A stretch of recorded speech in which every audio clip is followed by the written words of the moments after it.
So we're going to state the domain, vertical asymptote, and behavior of this equation here. But first, if we were to graph y equals b to the x, it would look something like this in my imperfect graphing ability. And over here, x equals the log base of b of y there. And the domain of this logarithm is going to be the range of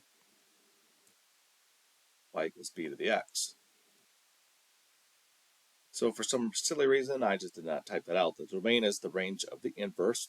So that's why the logarithm has to be only positive numbers. So when we go to find the domain of h of x here, we just need to find what is inside 3x minus 2, set it greater than to 0.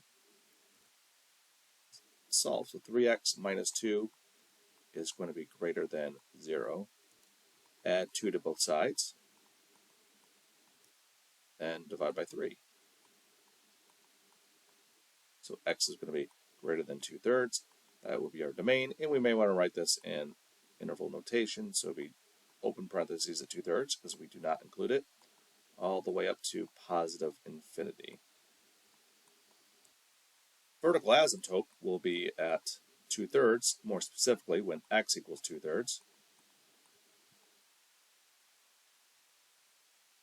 Now if we had a generic y equals log of x here, the graph would look something like, be very crudely drawn, but it's going to look something like this.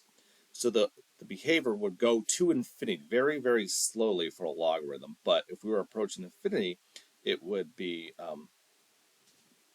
still positive infinity.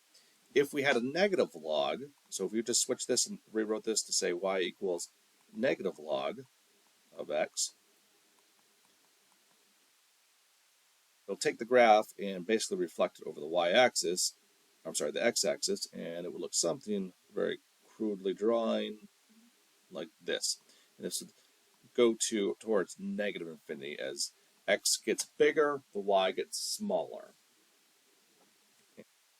That would be our answer because that's what we're looking at, the negative part there. That's what's going to control it.